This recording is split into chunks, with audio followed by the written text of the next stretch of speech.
Picture this Fiancée. A man worth billions stands frozen in an elevator. His heart is pounding so loud he can hear it echoing off the metal walls. Emergency lights are flashing red.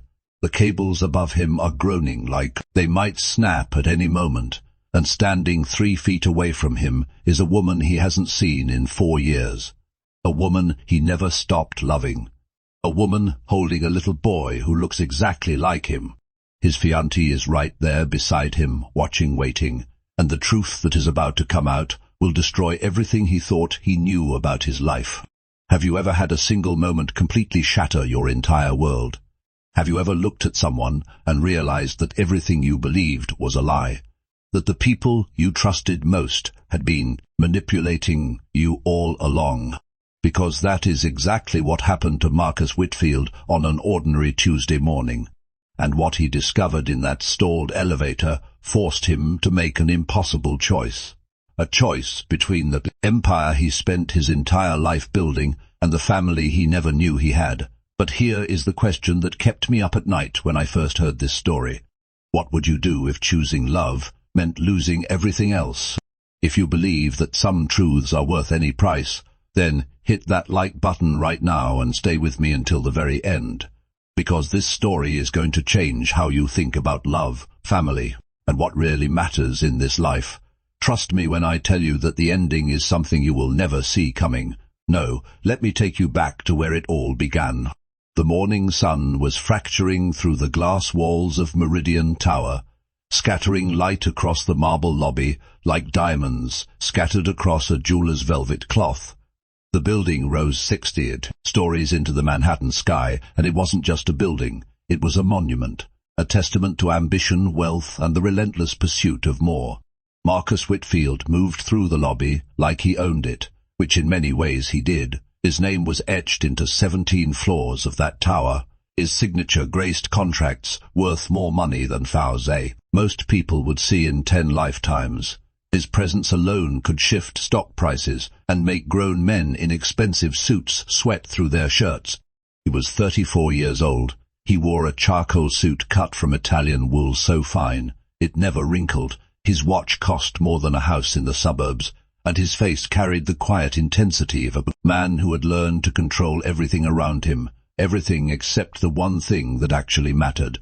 Walking beside him was Celeste Montgomery, his fiancée, a woman who moved like she was constantly being photographed, which, considering her family's connections and her own ambitions, she often was. Her platinum engagement ring caught the morning light and threw tiny rainbows across the marble as she adjusted her designer scarf with practiced precision. She slipped her hand over Marcus's arm. No, with affection, with ownership, the gesture of a woman who had already calculated the angle of every wedding photograph and the trajectory of every social advantage their union would provide. The wedding planner called again, she murmured, her voice pitched low and intimate, but somehow still managing to sound like a business negotiation. She needs final approval on the centerpieces. Marcus nodded without looking up from his phone. His thumb scrolled through emails about acquisition targets and quarterly projections, numbers, percentages, the language of control. The dialect he trained had mastered so completely that he sometimes forgot there were other ways to communicate. Centerpieces, he had stopped caring about centerpieces months ago. Had stopped caring about most of it if he was honest with himself. The wedding had become a merger announcement disguised as a biased ceremony, a strategic alliance wrapped in white flowers and champagne. When had that happened? When had the excitement drained away so completely that he couldn't even remember what it felt like? He didn't have time to answer that question. The elevator arrived with a soft chime. Its doors parted to reveal an interior of brushed gold and warm ambient lighting. The kind of elevator that whispered luxury, the kind that made ordinary people feel out of place and powerful people feel right at home. Marcus stepped inside without breaking stride, his mind already on the meeting scheduled for the 38th floor, a tech acquisition that could add another 0 to his net worth, another line on his resume, another trophy for a shelf that was already overflowing with evidence of his success. Celeste pressed herself against his side as the doors began to close.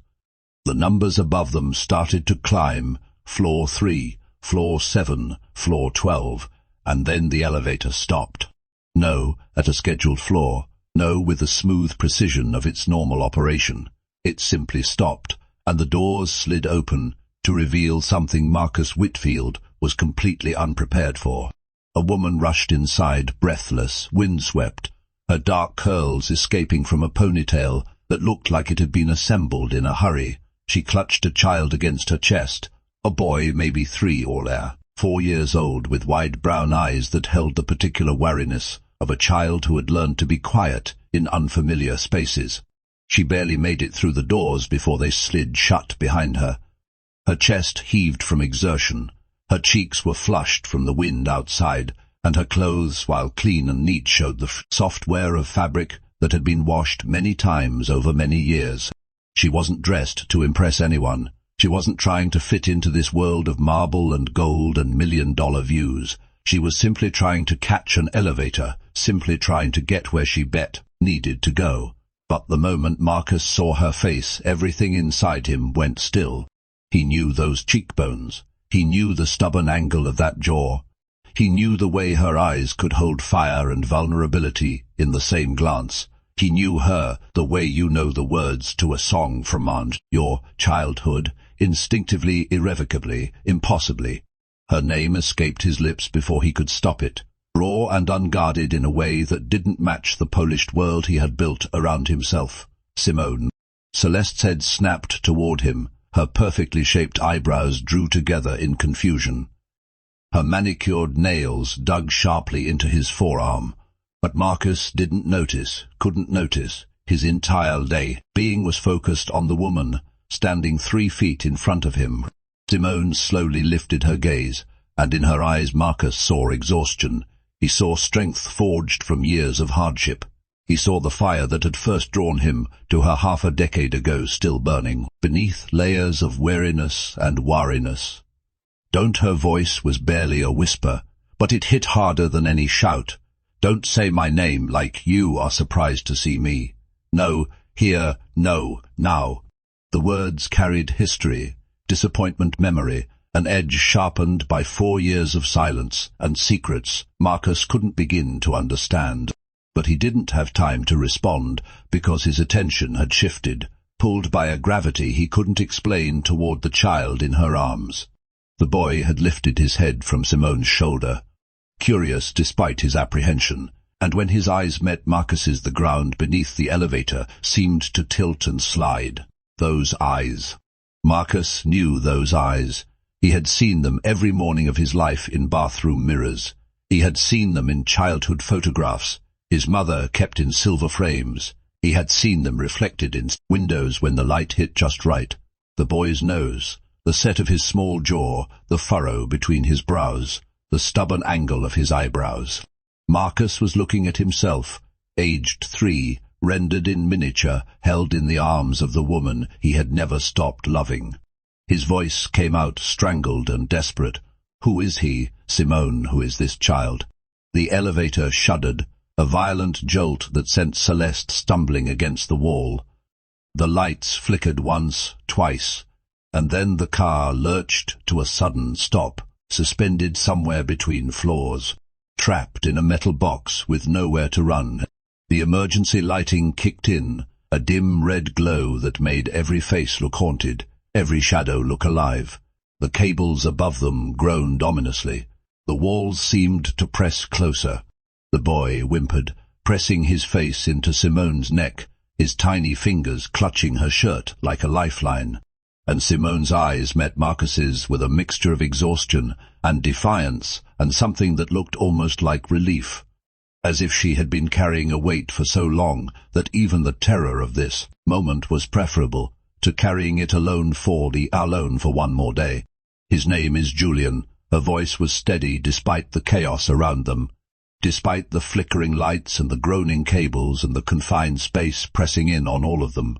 He is 3 years old. She paused, and in that pause Marcus felt his entire life hanging in the balance. And he is your son. No, I need you to imagine this for a moment.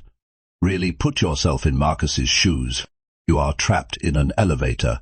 The woman you were supposed to marry is standing right next to you, and a woman you haven't seen in 4 years, a woman you loved more than you ever admitted, a woman who disappeared from your life without explanation. She just told you that she has been raising your child alone. For 3 years, what would you do? What could you possibly do?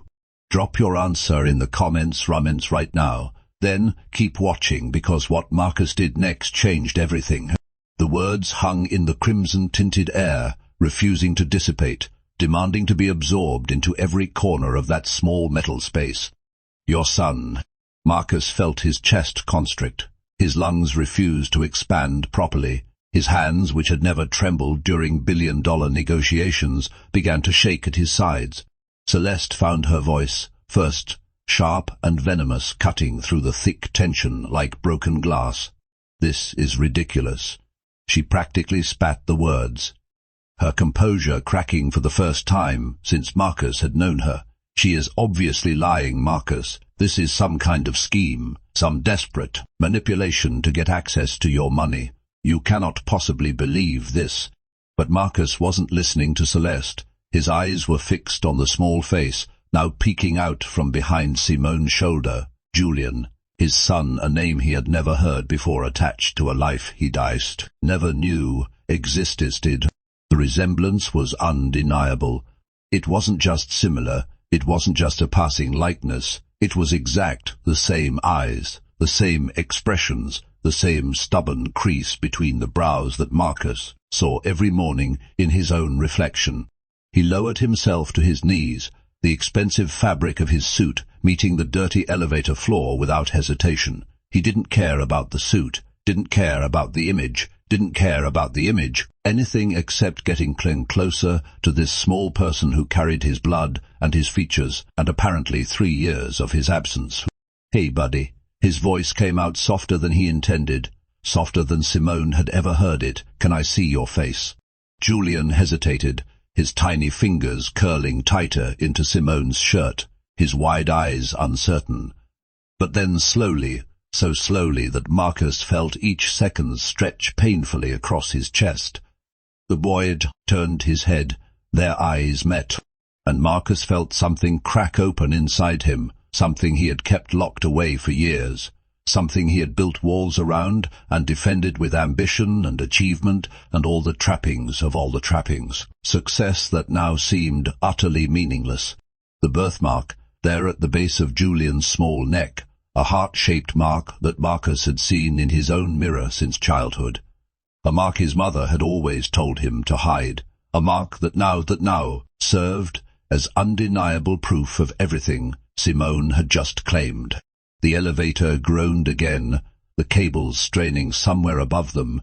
Julian whimpered and pressed himself closer to Simone, and Marcus felt something primal surge through him, an instinct he had never experienced before, protection. He wanted to protect this child, needed to protect him, in a way that transcended logic or reason or anything he had ever felt in his carefully controlled life. He rose to his feet slowly, his eyes never leaving Julian, and when he spoke his voice carried a dangerous edge that made even Celeste take a step backward. "Simone." The name was no longer a surprised exclamation. It was a demand. "Tell me everything. Why did you leave? Why didn't you tell me about him? What happened 4 years ago?" Simone's arms tightened around Julian, her fingers trembling almost imperceptibly, but her voice, when it came, was steady, controlled, the voice of a woman who had practiced this confession 1,000 times in her mind but never imagined delivering it here, trapped between floors, with his fiancée watching every word. "Because someone told me it would destroy you." The words landed like stones thrown into still water, rippling outward, disturbing everything they touched. Destroy him. Marcus's mind raced to make sense of the implication. What truth? What circumstances? What happened 4 years ago that she believed would break him? The intercom crackled overhead, static mixed with fragments of a voice. Technical difficulties, maintenance teams remained calm, but the words seemed to come from another world, a world that no longer mattered. Celeste's voice cut through the static, her tone dripping with contempt. "You expect us to believe some mystery threat, some shadowy figure told you to disappear? This is pathetic, even for a gold digger." Simone didn't even glance in Celeste's direction. Her eyes remained locked on Marcus, reading him, gauging him, measuring whether the man he had become could handle the truth she had carried alone for so long. It was not a stranger. Her voice was quiet now, almost gentle, in a way that made the revelation even more devastating. It was someone close to you, someone who said your family's reputation and your family's position and your entire inheritance would be destroyed if the truth came out. Marcus's blood ran cold. He could feel Celeste's gaze boring into the side of his head, could sense her mounting panic, but another face was forming in his mind. Another voice echoing through his memory. The voice that had shaped his childhood, controlled his adolescence, attempted to direct every major decision of his adult life. "My mother?" It was not a question. Simone nodded slowly, her eyes glistening in the emergency light. "She found out I was pregnant. She came to my apartment the week after your father had his heart attack, when you were fighting to keep control of the company, when the board was circling like sharks, and every move you made was being scrutinized and questioned." Simone's voice caught, but she pushed through. "She told me that if I stayed, if I burdened you with a child and a relationship that did not fit her plans, you would lose the board's support, you would lose your inheritance, you would lose your inheritance. Everything your father had built, everything you had fought to protect, and you believed her." Marcus heard the pain in his own voice, the betrayal bleeding through every syllable. "I was 24 years old, Marcus." Simone's composure finally cracked, tears spilling down her cheeks even as her voice remained steady. "I was pregnant and terrified, and watching the man I love, fighting for his family's legacy against people who wanted to tear him apart. Your mother showed me documents, projections, analysis of how the board would react to scandal. She told me I would destroy you." The elevator shuddered again, a low metallic groan that made Julian cry out and bury his face in Simone's shoulder. Without thinking, Marcus reached out, his hand hovering near them, wanting comfort, wanting to protect, but not knowing if he had the right. "So you left." His voice was barely a whisper now. "So I protected you." Simone's chin lifted, defiant even in confession.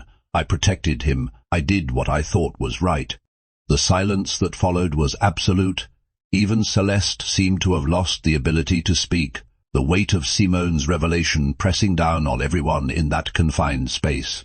Marcus felt the truth, rearranging everything inside him, every assumption he had made about Simone's disappearance, every conclusion he had drawn about her character, every wall he had built to protect himself from the pain of her absence, all of it crumbling, brick by brick, under the weight of understanding. She had not abandoned him. She had sacrificed herself for him. She had given up her own happiness, her own future, the father of her child, all because his mother had convinced her it was the only way to protect him. His mother, the woman who had shaped him, controlled him, manipulated every major decision of his life. She had stolen 4 years from him, 4 years with his son, 4 years with the woman he loved, and she had made Simone believe she was doing him a favor. The elevator lurched suddenly, the cables groaning as power returned. The car shuddered and began to move, rising slowly toward the upper floors. Celeste immediately dejabbed her finger at the button panel, her movements frantic, her composure completely shattered. "I am getting off at the next floor." Her voice was thin and brittle. "This is insane. Marcus, when you come to your senses, we need to discuss this properly." The doors opened on the 20th floor, an empty hallway stretched beyond, and Celeste paused at the threshold, her eyes meeting Marcus's one final time. "You are choosing them," she whispered, "over everything we have built, over the wedding, over your entire future." Marcus held her gaze, and for the first time he saw her clearly, no as his fiancée, no as his partner, but as another person who had seen him as an opportunity, a stepping stone, a means to an end. "I am choosing the truth." His voice was calm, steady, certain. "For the first time in years, I am choosing something that actually matters." Celeste's face contorted with fury. Your mother will destroy you for this. Marcus did not flinch. Let her try. The doors closed, and Celeste was gone. In the silence that followed, Marcus turned back to Simone and Julian.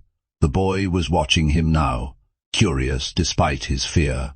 His small hand had released Simone's shirt and was reaching tentatively toward Marcus' daddy. The word came out uncertain, questioning, as if Julian was testing the sound of it on his tongue, and something in Marcus's chest broke open completely. Every defense he had built, every wall he had constructed, every armor he had worn against the world, all of it crumbled in the face of that single word. "Yeah, buddy," his voice cracked. "Daddy is right here." The elevator continued its ascent, carrying them toward a confrontation that would change everything. But in that moment, suspended between floors, between past and future, between the life Marcus had known and the life he was about to choose, something new was being born, something that looked a lot like family. The executive clinic on the 36th floor was pristine and private, the kind of place where discretion was guaranteed and questions were not asked. Marcus had called ahead while they were still in the elevator, pulling strings, giving orders, using every ounce of influence he possessed to ensure that the DNA test would happen immediately. The waiting was unbearable. Julian sat on Simone's lap in the sleek reception area, his small legs swinging above the polished floor, his eyes tracking everything around him with that particular intensity that children possess, taking in the strange new world of wealth and power that his father inhabited. Marcus paced. He could not sit still, could not quiet the storm raging inside him. 4 years of Julian's life, first steps, first words, first everything, moments he would never get back, memories he would never possess. Marcus paced. He could not sit still, could not quiet the storm raging inside him. 4 years of Julian's life, first steps, first words, first everything, moments he would never get back, memories he would never possess, and his mother had stolen all of it. Simone watched him pace, her exhaustion evident in the shadows beneath her eyes, in the way her shoulders slumped when she thought no one was looking. She had been carrying this alone for so long, fighting battles no one else knew about, making sacrifices no one would ever acknowledge. "Marcus," her voice was soft, uncertain, "you do not have to do this. The test, I mean. You can walk away, pretend this never happened. Go back to your life." He stopped pacing, turned to face her. "Is that what you want? Is that why you came to this building today? To see me and then disappear again?"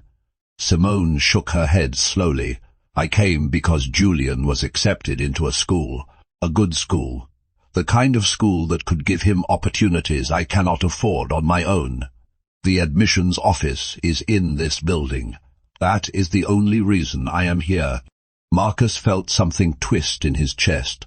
She had not come looking for him, had not been planning to reveal the truth. She was simply trying to give her son, their son, a better future, and fate had thrown them together in an elevator. "I am not walking away, Simone." His voice carried the weight of absolute certainty. "He is my son. You are." He paused, searching for the right words. "You are the only woman I have ever truly loved. I am not letting either of you disappear again." Simone's eyes filled with tears. But Marcus, no. He crossed the room in 3 strides, kneeling in front of her, meeting Julian's curious gaze. "I do not know how we fix this. I do not know what happens with my mother or my company or any of it. But I know that I am not losing you again. Either of you." Julian reached out, his small hand touching Marcus's face, tracing the line of his jaw with the innocent curiosity of a child meeting someone new and familiar all at once. "Daddy has your eyebrows," the boy announced solemnly. "Mama always says I have stubborn eyebrows." Marcus laughed, the sound catching him by surprise, rough and genuine and completely uncontrolled. "She is right, buddy. We both do. It is a family thing." The technician emerged before the moment could stretch further, a calm professional figure holding a sealed envelope, moving with the measured pace of someone who understood the weight of what they carried. Marcus rose slowly, his hand finding Simone's, intertwining their fingers, an anchor against whatever was about to come. The envelope was small, light, but it held the weight of everything. Marcus opened it, his eyes scanning the results, the percentages, the scientific confirmation of what his heart had already known from the moment he saw Julian's face. 99.9% match. Julian was his son. The paper trembled slightly in Marcus's hands, no from doubt, but from the overwhelming force of confirmation, of finally knowing with absolute certainty that this small person, this beautiful, stubborn, curious child, was his. He looked at Simone, saw the fear and hope warring in her eyes, saw the years of loneliness and sacrifice etched into her features. "He is mine," his voice broke. "Shh. He has been our son this whole time, and I missed all of it."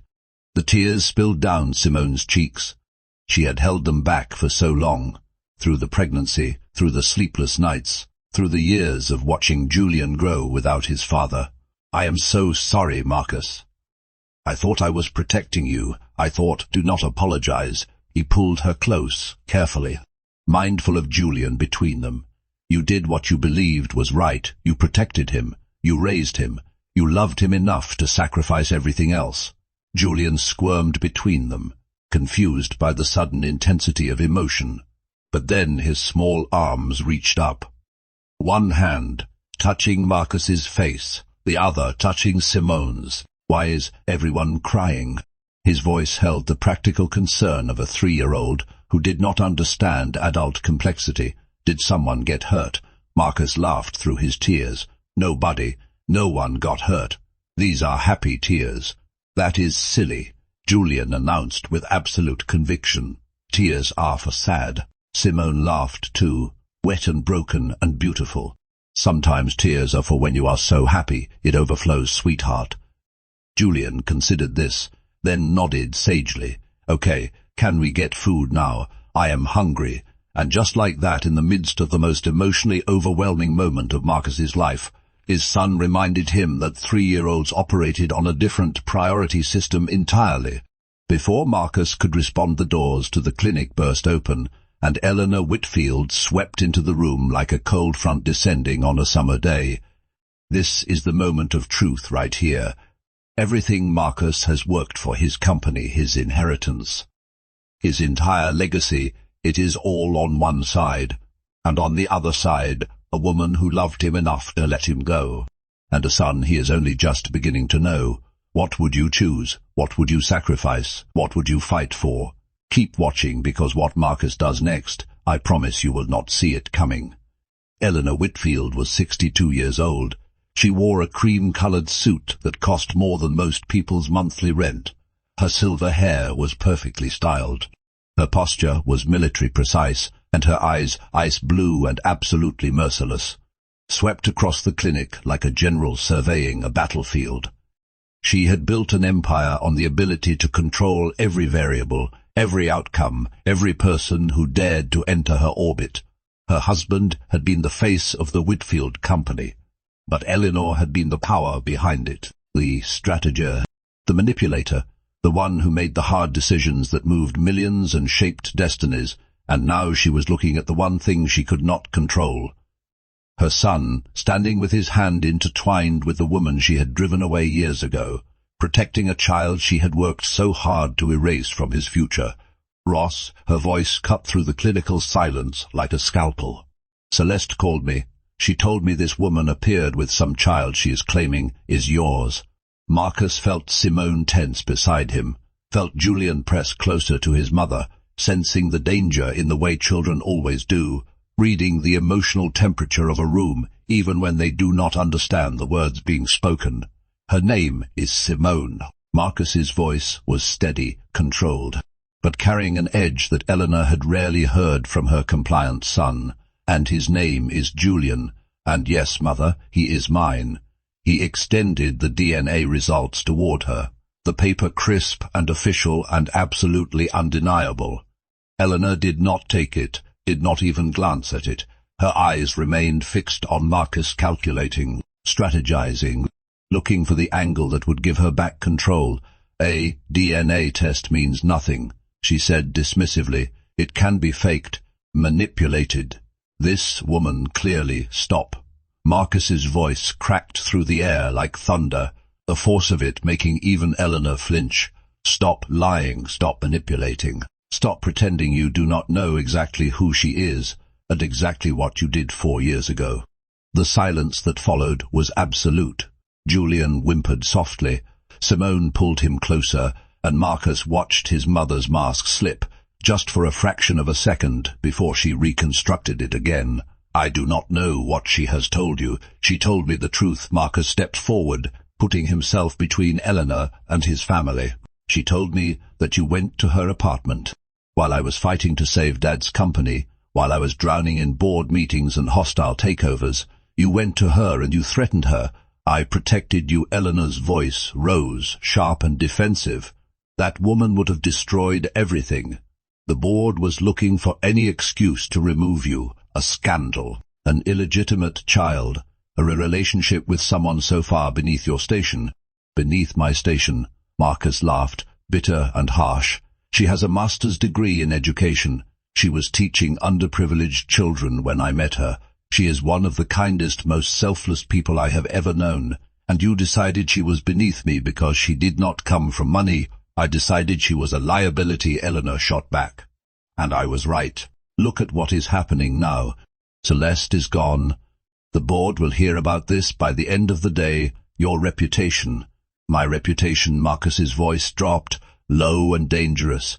You think I care about my reputation? You think I care about what the board thinks, about what anyone thinks? He gestured toward Julian, his wide eyes watching the confrontation with growing fear.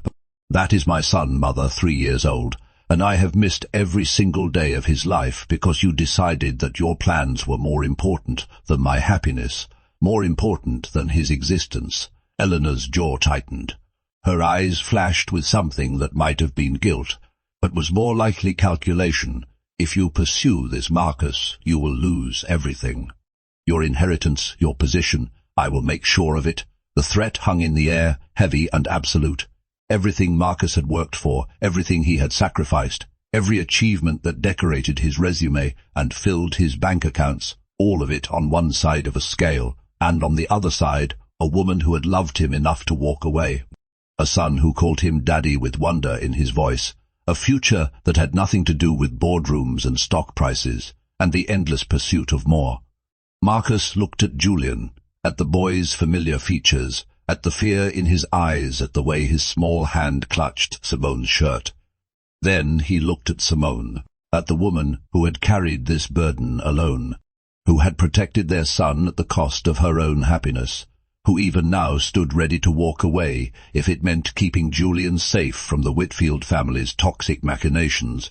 And finally he looked at his mother, at the woman who had shaped him, controlled him, tried to determine every aspect of his existence from his career to his relationships to the very children he would be allowed to have. Then I lose it. The words came out calm, steady, absolutely certain. Eleanor's face went white. What every share? Every dollar, every property. Marcus stepped closer to his mother, his voice never wavering. Take it all, because I would rather have nothing and be free than possess everything and remain your puppet for one more day. You cannot mean that. Eleanor's composure finally cracked. For the first time in Marcus's memory, his mother looked uncertain, shaken. You have worked your entire life for this company. You have sacrificed everything. I have sacrificed everything that actually mattered. Marcus turned away from her, moving towards Simone and Julian. I sacrificed the woman I loved because I was too busy chasing your approval. I sacrificed my son because I trusted you to have my best interests at heart. But your interests, Mother, they were never about me. They were about legacy, about control, about making sure the Whitfield name meant something even if the Whitfields themselves were miserable. He reached Simone, took her hand, looked down at Julian, who was watching him with those familiar stubborn eyes. I am done. Julian. Marcus knelt down, meeting his son at eye level, speaking softly, so the boy could hear him over the chaos of adult emotion swirling around them. I know this is confusing. I know you are scared, but I need you to know something, okay? Julian nodded solemnly. I am your daddy, and I am never going to leave you again, no matter what happens, no matter what anyone says. You and your mama are the most important things in my whole world, and I am going to spend every single day making sure you both know that." Julian studied him for a long moment, processing the words with the intense concentration of a 3-year-old, trying to understand something too big for his experience. Then his small hand reached out, touching Marcus's face, tracing the line of his jaw just like he had done earlier. But this time there was no uncertainty, no hesitation. "Okay, Daddy." His voice was simple, trusting, absolute, and something in Marcus's chest settled into place, something that had been loose and aching for as long as he could remember, finally finding where it belonged. He scooped Julian into his arms, feeling the boy's weight settle against his chest, feeling the small arms wrap around his neck with a complete trust that only children can give. Then he extended his free hand to Simone. "Come on." His voice was soft but certain. "We are leaving." Simone hesitated, her eyes flickering toward Eleanor, who stood frozen, her face a mask of shock and fury, and the dawning realization that she had lost control of her son completely, and perhaps permanently. "Marcus, are you sure? You could lose everything." "I am not losing anything." He squeezed her hand gently. "I am gaining everything that matters." Eleanor found her voice one final time. "If you walk out that door, Marcus, there is no coming back. I will cut you off completely. You will have nothing." Marcus turned, meeting his mother's eyes with a calm she had never seen in him before, a peace that came from finally choosing, finally deciding, finally becoming the man he should have been all along. "You are wrong, Mother." His voice carried no anger now, only certainty. "I will have everything, a son who looks at me with trust, a woman who loves me enough to sacrifice her own happiness for mine, a future that is not measured in stock prices and board seats, that is more than you have ever had, more than all your money and power and control ever gave you." He paused, letting the words sink in. "And someday, when you are ready to be a grandmother instead of a CEO, maybe we will talk again. But until then, goodbye." The walk to the elevator felt like a journey of miles, each step carrying Marcus further from the life he had known and closer to the life he was choosing. Julian's small body was warm against his chest. Simone's hand was steady in his, and behind them Eleanor's silence spoke louder than any threat she might have made. They stepped into the elevator, the same elevator where everything had changed just hours before. But this time, when the doors closed, Marcus was not trapped. He was free. The late afternoon sun was painting the city in shades of amber and rose when Marcus and Simone and Julian emerged from Meridian Tower. The building rose behind them, 60 stories of glass and steel and ambition, a monument to everything Marcus was leaving behind, and he had never felt lighter. Julian sat on Marcus's shoulders, giggling at the height, his small hands fisted in Marcus's hair, pointing at pigeons and taxis and all the ordinary wonders of the city that was suddenly extraordinary because his daddy was showing them to him. "What happens now?" Simone asked as they walked toward Marcus's car. Her voice carried a mix of hope and lingering fear, the habits of 4 years of struggle, not yet ready to release their grip. "No." Marcus helped Julian into the back seat, fumbling with a car seat his assistant had rushed to purchase and install while they were in the clinic. "We get to know each other properly. All 3 of us, your mother will not give up easily." "No, she will not."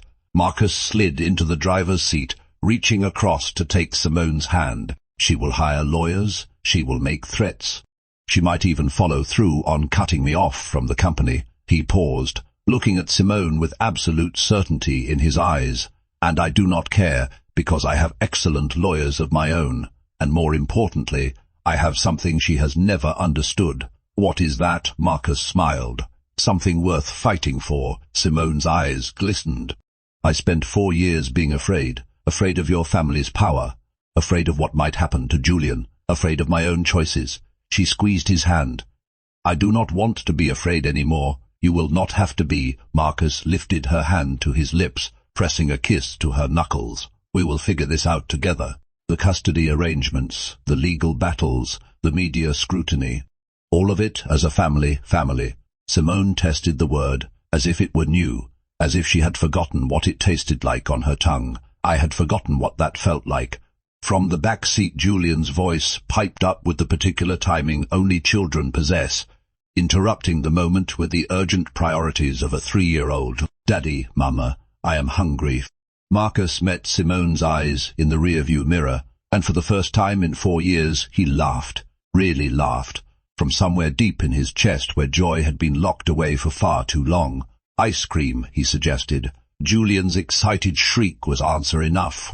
As they drove toward an uncertain future, the city lights beginning to flicker to life around them, Marcus felt something he had not experienced since childhood.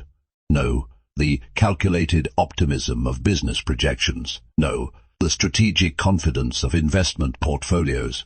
But genuine, uncomplicated hope for a life filled with skinned knees and bedtime stories. With morning chaos and evening peace, with the woman he had never stopped loving, and the son he was only beginning to know. Behind them, Meridian Tower faded into the urban landscape, just another building among thousands, a monument that no longer defined him. Ahead the road stretched forward, uncertain, challenging, impossible to predict, and absolutely beautiful. Julian chattered from the back seat, something about wanting chocolate ice cream, no wait strawberry, no wait both, his voice rising and falling with the particular enthusiasm of a child who had just discovered that his daddy would probably say yes to both. Simone leaned her head against the window, watching the city lights blur past, a small smile playing at the corners of her lips, the tension slowly draining from her shoulders as the reality of safety and protection and partnership began to sink in. And Marcus drove, his hands steady on the wheel, his heart fuller than it had ever been, looking forward instead of back, choosing life instead of legacy. He had spent 34 years learning to control outcomes, to predict variables, to minimize risk. Every decision calculated, every move strategic, every relationship measured against its potential return on investment. But watching his son's face light up at the prospect of ice cream, feeling Simone's hand warm in his own, knowing that tomorrow would bring challenges he could not predict and obstacles he could not control, he realized that the best moments in life were the ones that could not be managed. They could only be chosen. And for the first time in his life, Marcus Whitfield had chosen something real, something that looked like family, something that felt like home. You know, this story stayed with me for days after I first heard it, and the reason is simple. Because it is not really about a billionaire and an elevator and a secret son. Those are the pieces, the dramatic moments, the twists that keep you watching. But the heart of this story, the reason it matters, is the question it asks all of us. What are you choosing? Every single day we make choices. Some of them feel small. What to eat, what to watch, what to say to the people around us. But some of them define the entire trajectory of our lives. Marcus had been making choices for years without realizing it, choosing his mother's approval over his own happiness, choosing status over love, choosing control over connection. Each choice building a life that looked successful from the outside but felt hollow at the core. And then, in one moment, trapped in an elevator, forced to confront a truth he had been denied. He finally made a different choice. He chose love over legacy. He chose family over fortune. He chose the uncertain, beautiful, messy reality of genuine connection over the sterile perfection of carefully managed appearances. And that choice, that single decision to prioritize what actually matters, it changed everything. So, I want you to think about your own life for a moment. Think about the choices you are making every day, the things you are prioritizing, the relationships you are nurturing or neglecting, the dreams you are chasing or abandoning. Are you choosing what actually matters, or are you choosing what looks good to other people? Because here is what I have learned. The things that matter most in this life can never be measured in money. They cannot be captured in titles or positions or the size of your bank account. The things that matter, love, family, connection, trust, presence, joy, these are the treasures that last. These are the legacies that mean something. These are the choices that define who we really are. And sometimes The bravest thing you can do is choose love, even when it costs you everything else, because what you really gain when you make that choice, is everything that actually matters. If this story touched your heart, if it made you think about what really matters in your own life, I need you to do something for me right now. Hit that subscribe button and join this family of storytellers, because every week I bring you stories just like this one, stories that remind us who we want to be, stories that challenge us to be better, stories that make us feel something real in a world that often feels disconnected and cold. Share this video with someone who needs to hear it today. A friend who is struggling with priorities, a family member who has forgotten what matters, anyone who might need the reminder that love is always worth choosing. And drop a comment telling me what you would have chosen if you were Marcus standing in that elevator, facing your mother's ultimatum, knowing that choosing your son meant losing everything you had worked for. What would you do? I read every single comment, and I cannot wait to hear from you. Until next time, remember this: the life you want is waiting on the other side of the choices you are afraid to make. This is Mr. Andy Love Stories, and I will see you in the next one.